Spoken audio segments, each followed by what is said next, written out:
In Australia, kangaroos are not to be messed with, especially not the kind that has an 8-pack and rolls its eyes like a demon. With just a casual swipe, this beast left a man with only 2 ribs intact. Dang it! Back to the car! Back to the car!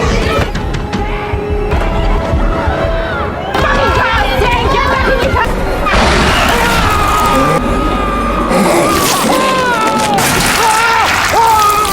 My goodness, with muscles that ripped, the meat must be incredibly firm. This is the 2024 Australian horror blockbuster The Red. The film had a total budget of 75 million Australian dollars and stars local actress Tess Howbridge. What are you waiting for? Tag the toughest fighter you know and see if they'd stand a chance against this monster kangaroo. The story begins on a dark night. In the woods near the quiet mining town of Ironfluff, 2 workers were relieving themselves after a night out at the pub. Just as one of the men loosened his belt, he heard a strange noise rustling from the bushes. As he leaned in to look, a dark figure suddenly burst out of the foliage.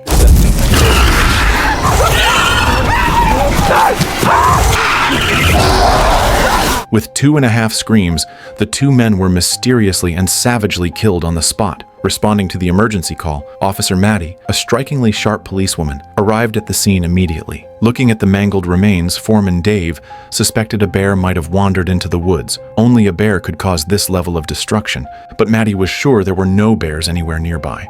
Though judging by the claw marks on the bodies, whatever attacked them was definitely some kind of wild beast. Could it be a wolf pack? While Maddie was still trying to determine what sort of creature it was, a hunter named Schmitty happened to pass by. He told her that just days ago, while hunting in the mountains, he encountered a bizarre kangaroo. This kangaroo stood 2 meters tall and had a chiseled 8-pack. Thankfully, Schmitty had his rifle with him. He fired several rounds before the creature finally retreated. Schmitty had even reported it to the police, but Maddie didn't believe him at the time, thinking maybe he was just drunk. How could a kangaroo possibly grow to 2 meters tall and have abdominal muscles? Though the story sounded ridiculous, Maddie still kept it in the back of her mind. She ordered her assistant to bring the scattered remains of the workers back to the station and posted warnings around town about a dangerous beast in the area. But before Maddie could begin her investigation, another murder rocked the town. That evening, a young man named Troy went out for a run. As soon as he entered the forest, he heard strange breathing sounds coming from the bushes. Peering into the darkness, he noticed something moving rapidly through the grass. The unnerving sight made Troy uneasy, and he quickly turned around to leave. But before he could take another step,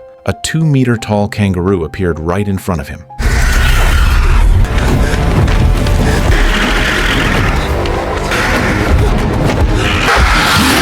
Poor Troy didn't stand a chance. When the report came in, Maddie rushed back into the woods. Looking at what was left of Troy, she realized things were far more serious than she had thought. She immediately set up a blockade at the trailhead, forbidding anyone from entering the mountain. Next, she went to find Schmitty to get more information about the creature. Through Schmitty, Maddie learned that this kangaroo was unlike anything they'd ever seen before. Not only was it taller and more muscular, but its eyes were a ghostly white, as if it had been genetically altered. Hearing this description, even Maddie began to feel afraid. She wasn't sure if Schmitty was exaggerating, but this time, she wasn't taking any chances. The next morning, Maddie issued a hunting notice in the town, calling on all able-bodied men to join the search for the kangaroo. Schmitty, Dave, and a few young guys signed up immediately. Once everything was ready, the group drove into the mountains. Maddie split the team into 2. She and Schmitty would check the campsite, while Dave led the workers up the mountain to search. They agreed whoever found the kangaroo first would fire a flare. After several hours of bumping through the rugged terrain, Maddie's group finally reached the campsite. But as soon as they arrived, they were met with a horrifying scene. There was actually a tent in the forest, and it was covered in blood. It was clear the campers had met a gruesome end. Despite hours of searching by both teams, they still hadn't found the kangaroo. Just when Dave thought the kangaroo had gone into hiding, one of the workers spotted a dead cow lying in the grass nearby. The cow's belly had been torn open by bites, and all of its internal organs were gone. Staring at the grisly wound, Dave felt spooked and decided they should regroup with Maddie and continue the search tomorrow. But just as they prepared to leave, a strange sound echoed through the forest. 2 workers cautiously approached the noise, and as one of them turned around, he saw the kangaroo standing right in front of him.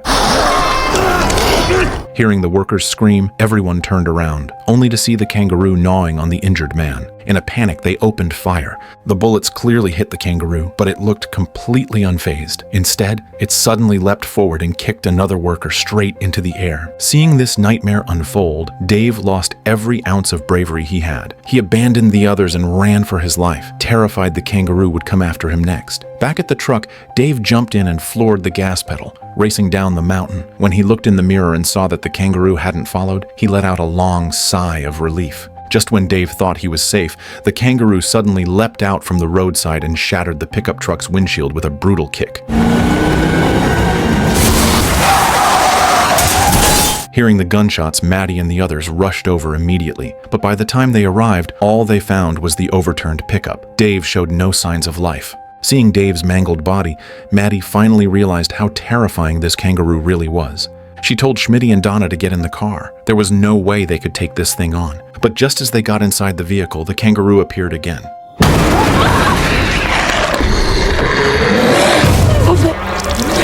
It shoved its head through the back window, trying to finish off Schmitty. Thankfully, Schmitty reacted quickly and blocked it with his hunting rifle. Maddie seized the moment, drew her pistol, and fired straight into the kangaroo's head. Using the opening, she floored the gas pedal, trying to drift the car and ram the beast. But shockingly, the kangaroo dodged. It simply jumped to the side and completely avoided the hit. However, Maddie lost control of the wheel and drove straight into the woods. Luckily, the speed wasn't high, and the car only crashed into a tree. When Maddie got out to check, the kangaroo was already gone. She guessed it might have been injured, which was why it retreated. Schmitty remembered there was a van at his hunting cabin. They could use it to drive down the mountain. They cautiously made their way toward the cabin, and maybe the kangaroo was truly too badly injured, because it never showed up again. Once they reached the cabin, Donna used the radio to inform the bar staff about the kangaroo in the mountains and urged them to report it to the state government right away. But just as Schmitty started the van, the kangaroo showed up again. Fortunately, Maddie acted fast and jumped onto the van roof, barely avoiding the sneak attack. She grabbed the hunting rifle and fired multiple rounds at the charging kangaroo. After a long and bumpy drive, they finally made it down to the bar in the valley. From the bartender, Maddie learned that the staff had already reported the kangaroo to the state government as soon as they got the message. They were told that a response team had been dispatched but wouldn't arrive until dawn. Worried that the kangaroo might have followed them down the mountain, Maddie advised everyone to stay inside the bar until help arrived. But before she could even finish her sentence, Schmitty, who was watching outside, spotted the kangaroo at the intersection. Hearing his warning, Maddie told everyone to block the doors with whatever heavy objects they could find. While they were still working, sirens suddenly sounded outside. Maddie peeked out. It was her colleague, Stan. Stan happened to be on patrol nearby and had rushed to town as soon as he received the alert from the state. Seeing him get out of the car, Maddie wanted to call out, but the kangaroo was faster. Thanks, Stan! Stan, get back in the car! Stan, get back in your fucking car! Stan, get...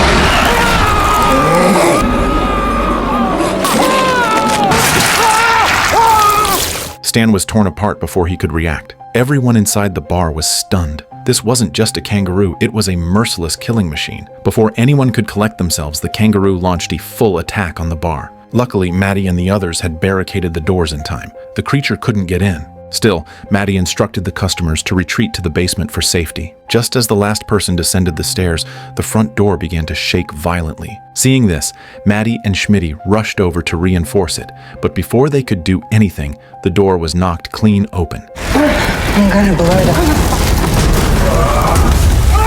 Staring at the 2-meter-tall kangaroo, Maddie and Schmitty were completely stunned. Realizing what was happening, Maddie quickly hid in a corner. Luckily, the kangaroo had poor eyesight and didn't notice them, but unable to find its prey, the kangaroo began wandering aimlessly around the bar. As it started moving toward the basement door, Maddie knew she couldn't just sit there. She grabbed a wooden stick from the shelf and signaled Schmitty to toss it across the room. Schmitty hurled it, distracting the kangaroo just long enough for Maddie to draw her pistol and empty the entire magazine into the creature's head.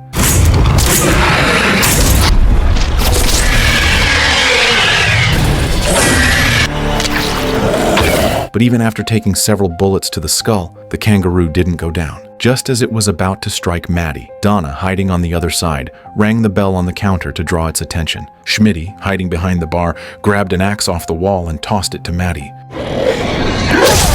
With one clean swing, Maddie finally brought the beast down, ripping it apart piece by piece. In the end, the state government's backup finally arrived. And that was the entire plot of the 2024 Australian horror film, The Red. Overall, the film's quality wasn't bad. It was basically non-stop mindless running, followed by equally mindless carnage. Due to content restrictions, some scenes couldn't be shown. Alright, that's it for today's breakdown. See you in the next one.